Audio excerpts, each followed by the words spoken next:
So this park is called Lively Park, and this is the first portion of this park. This road in front of us is the road to come in, and I don't know if you guys can see the cars passing by. That whole field here in the front is part of the park. So it's a good place to work your dog. It's an extremely good place. And since the parking lot, this is only one parking lot, there are two others, and I'll show you guys in a minute where those are and what those look like. So this first parking lot is actually for this building. I mean, you can still park here, no problem, like it's not a big deal. But the people who park here are going to be mainly going into that building unless there's some sort of event, say at the school or something. So you don't have a lot of people coming through this front area, coming into the park with their dogs. There is this sidewalk. There is this sidewalk next to the road here, and people will bike in or walk in with their dogs. Sometimes they'll cut across this big field, but the field itself is so massive that, once again, anybody can use it. It's huge, and there should be plenty of space. You should be able to have plenty of space between yourself and anyone else who happens to come through this area. For the most part, in my experience, when there are people in this front area, their goal is to come through the park, not to, they're trying to get to this park over here or get to the back or something like that. Their goal is not to stay in this front area. So moving right along, from here we have this sidewalk, and this sidewalk goes around the building and goes towards the back of the building. However, here in front, we have another part of grass, another field here, that nobody goes through. That said, it does dip down a little bit, so there is the possibility of it being wet if it's just rained or things like that. But it has the advantage of the sidewalk is over here, and there isn't very much reason for people to be crossing through this particular field. The downside is that if you are down in the dip, you're not going to see what's coming because it's, you're down there and you can't see over this little ridge. So let me show you towards the rear of the park real quick, and I'll be right there in just a flash. So this area here, right next to the building, this is actually more heavily trafficked than you would think. And I'll show you when we get to the back, but there's a path that goes through a little bit of the woods that people want to get through. So normally what happens is they come down the sidewalk and then they come through here by these picnic tables and through this field. So if you're expecting this particular area to be traffic free, it is not. However, once again, we have this massive field. It's big enough that it should be fairly easy to share with somebody who may be coming through this area.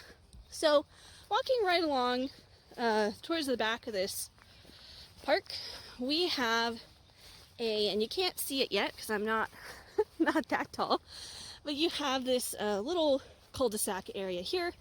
I don't think you're allowed to park in that particular area, but that's what we have. So we have that, and we have some more parking. Another feature of this park that you might notice are these big structures. If you are one of my students, you're probably pretty familiar with these because this is where we work and we do hold outings here and things like that.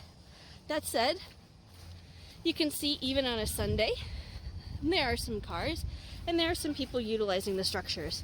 The good thing is, on rainy days, there usually is nobody here, and you're able to use the structures, as you need, if you want to have somewhere to go with your dog or do something like that.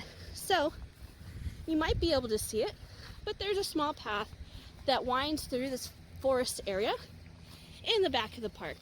It's not very long, but it is an area where you might find there's a bottleneck for your dog.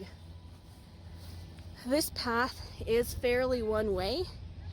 The trees are pretty close, and there really isn't too many areas to pull over with your dog if you need to. That said, I'll show you this in a second too. There is a dog park area here. So the people who have their dogs, who come here with dogs, most of the time they're here to bring their dogs to the dog park. So dog traffic along this particular path isn't too heavy. That said, people do like to bike down this path, so sometimes there's bicycles, sometimes there's all sorts of other things, and of course people like to walk through here. So just as a recap, people want to get to this path and they go across this field to get there at times, and the other end of the path comes out by the dog park, and I will show you guys that in just a minute. Some more about this park. It does have this volleyball field, which I do see people use sometimes. It also has some basketball courts down in the back. Plus, it has this pretty massive play structure that tends to be pretty busy when it's a nice day and sunny like this. There's usually a lot of people using this area. So the walking path, which I was talking about earlier, ends right here by the dog park. So this dog park has 3 different areas. It has a small dog area, a large dog area, and a medium dog area. It tends to be pretty busy, especially on sunny days like this. And just in general, I don't recommend dog parks for exercising your dog. And that's something that has been discussed before. But the dog parks are pretty large, and they tend to be busy. So if that's your type of thing, then more power to you. And there's also different gates. They just updated this. There's a small gate that that lady is using for her small dogs. And there's a couple of other gates in the front for the larger dogs to get into the dog park. And then of course this parking lot is right by the play structure and also by the dog parks. So there's a lot of dog and child traffic back here where people are trying to get back to the dog park, or they're trying to get to this play structure here. This park is also right next to Thurston Middle School. So oftentimes there's activity, especially now in the springtime as sports are starting to get back underway. There can be activity in the fields that belong to the middle school. If there's soccer practice or anything like that, there are people who will be working really close to these fences. These parking lots get completely full of parents who have children, playing soccer. So this is the other parking lot as well. So there's 3 parking lots in total: the dog park and the play structure parking lot, and then this parking lot that belongs to sort of like the service area for the building. And then, of course, the shelters in the back. All in all, this is quite a large park. There's plenty of areas for you to use with your dog. However, because of how, I guess, busy it gets at times, it can be just a little bit unpredictable. There definitely are people who will walk through the field on the side there to get to that walking path, and then they come out over here somewhere and use the road or the front area of the park to exit. So that's something that you'll want to watch out for.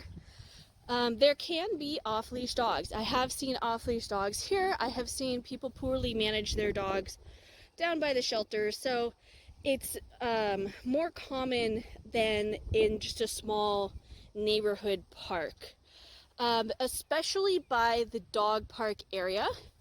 Over here, there does tend to be owners who walk their dogs to their vehicles off leash, and it is a bit of a safety concern because some of the dogs who go to the dog park are not well socialized, or they frankly just don't have very good temperament for the dog park. Anyhow, that's been covered in a different video, which I will link below for you guys to learn more about why dog parks really are not appropriate for dogs. And if you were so inclined, you don't have to train your dog on grass. You can always use this parking lot, especially if you're one of my students. You can use this parking lot to play various games so that your treats don't get lost in the grass. That said, there are grassy areas here, and there is that massive field that is in the front of the park, as well as that smaller field to the side and that other field towards the back of the shelters. Behind the shelters, which I didn't show you, there's actually a field there too, which is between the shelters. That can be hit or miss whether it's a good place to work your dog. It's going to be dog dependent in your particular area. For your particular dog. If they're very sensitive and if you come on a busy day, there's going to be a lot of activity around the shelter area, and that may not give you a lot of opportunity to give your dog the space that they need, or it just might be too busy and overwhelming for them. So that about wraps it up for this particular park. It is pretty good. It's good to utilize. It's not a bad park, but there is an extra level of difficulty just because sometimes it is quite busy. And as the summer continues to develop, that's only going to get more and more busy.